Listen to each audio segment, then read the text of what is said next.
Vuoi assaggiare una birra dove al suo interno scopri la specialità tipica friulana? Lumi Beer, il prodotto ricavato in 20 ettari di terreno coltivato orzodistico, biodiversità, performance ambientale. Lumi Beer nelle sue 5 versioni disponibili, 4 per consumo veloce e dissetante e la versione Magnum per intenditori.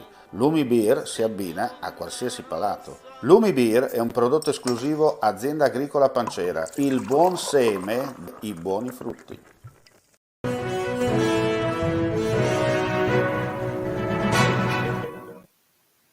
Un cordiale saluto gentili amici e amiche, ben ritrovati all'appuntamento live con infofriulitv.net, chiaramente il nostro audio video giornale che riporta un po' quello che già pubblichiamo poi nel corso della giornata attraverso il nostro sito www.friulitv.net. Apriamo subito con la cronaca.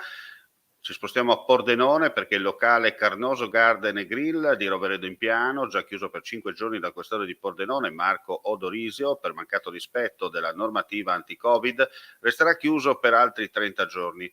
Lo ha disposto lo stesso questore che ha inviato gli agenti dell'Ufficio di Polizia Amministrativa e Sicurezza e dell'Ufficio Prevenzione Generale e Soccorso Pubblico Squadra Volante a eseguire il provvedimento. Il locale, secondo gli accertamenti, era sprovvisto delle autorizzazioni per svolgere l'attività da ballo e, come documentano le videoriprese degli agenti, il DJ aveva creato un clima di ostilità dileggiando e schernando gli agenti dal microfono.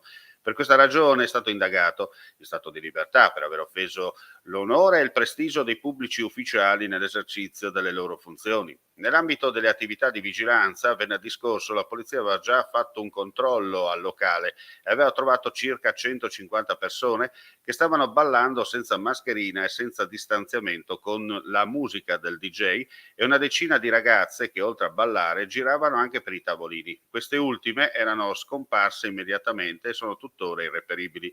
Il locale era stato chiuso per 5 giorni, come detto resterà chiuso per altri 30. Ed ora cambiamo argomento, andiamo in Carnia, importanti novità per quanto riguarda la viabilità. Presidente, oggi si inaugura quest'opera, può ripercorrere quali sono state le valutazioni che hanno portato a questa scelta, che è una scelta che a primo avviso potrebbe essere stata una scelta diversa? Beh, erano le ore successive a quello che era accaduto, al maltempo.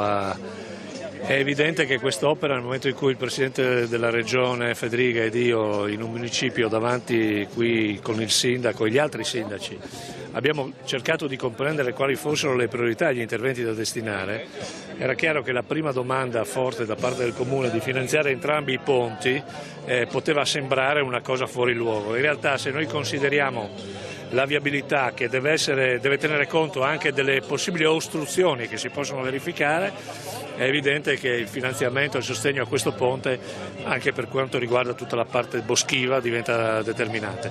Quindi abbiamo fatto questa scelta, ci siamo assunti questo impegno e oggi simbolicamente siamo qua a varare quest'opera, che è una delle tante opere che avremo l'opportunità di riaprire dopo questa emergenza, con una procedura che ha visto la protezione civile in prima linea, con tutta l'organizzazione delle regioni e simbolicamente anche con la presenza di Armando Cimolai, il capitano d'industria e del settore delle costruzioni di questa regione, che non si è fermato in Friuli Venezia Giulia ma è andato nel mondo e ha realizzato quest'opera alla fine degli anni 60.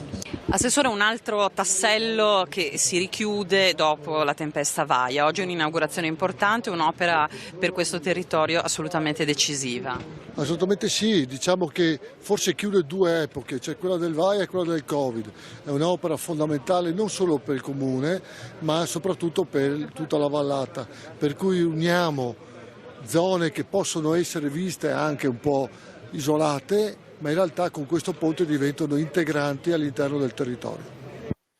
E ora ci spostiamo di qualche chilometro, scendiamo verso valle perché andiamo a Forgaria nel Friuli.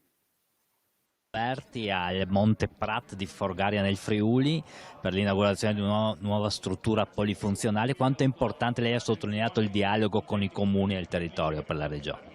Assolutamente, noi abbiamo iniziato dall'inizio di questa legislatura a confrontarci con gli enti locali tutti per poter condividere delle politiche di sviluppo del territorio. In particolare l'opera che siamo andati ad inaugurare oggi deriva da un sopralluogo all'inizio legislatura in cui il sindaco e l'ex sindaco del comune di Forgaria del Friuli mi avevano presentato un progetto di riqualificazione di un'area che di per sé era già tanto frequentata da turisti e sportivi cittadini del Friuli Venezia Giulia, di Forgaria del Friuli, ma anche del Veneto o dell'Austria o della Slovenia, che venivano in questo luogo e non trovavano sostanzialmente nulla. Da quell'idea progettuale sono arrivate poi appunto le concertazioni che ci hanno permesso, con il dialogo, di capire esattamente cosa si voleva fare, poterlo finanziare in legge di stabilità, e oggi siamo al taglio del nastro, un taglio del nastro che vuol dire offrire a quei turisti, a quei cittadini di Forgaria del Friuli e della regione Friuli Venezia Giulia non soltanto un bel posto, ma adesso un bel posto è anche attrezzato. Questo modello delle concertazioni quindi sta funzionando, funziona non soltanto perché, come dicevo prima, offre servizi in più, ma anche perché significa cantieri, significa opere pubbliche e quindi muovere l'economia.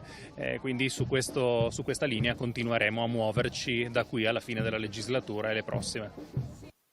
E ora cambiamo argomento, parliamo di progetti Interreg Italia-Slovenia. Ci è appena arrivato il video di una bella iniziativa legata al mondo della natura tra l'ARPA del Friuli Venezia Giulia e i colleghi sloveni. Vediamo la clip.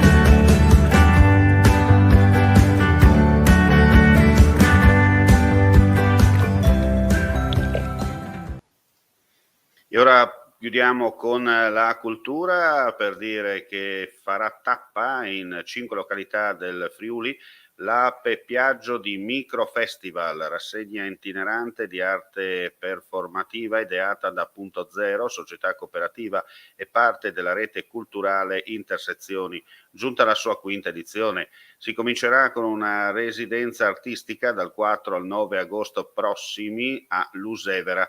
La tournée comincerà invece il 10 agosto a Prato Carnico. E con questa notizia chiudiamo qui la nostra pagina informativa. Per quanto riguarda il live, torneremo nel tardo pomeriggio. Le altre notizie sul nostro sito www.friulitv.net. Grazie come sempre per la visione e l'ascolto e buona giornata a tutti. Ehi, dico a te, vuoi un apparecchio acustico a costo zero? Acustica Friulana, via Visinale 16, Muzzana del Turniano, Udine. Telefono 334 27 67 731. Test dell'udito direttamente a domicilio, semplice e veloce. Pagamenti su misura. Non aspettare di non sentire. Campagna di prevenzione dei problemi uditivi. Acustica Friulana. Test dell'udito direttamente a domicilio, semplice e veloce. Un'occasione da non perdere.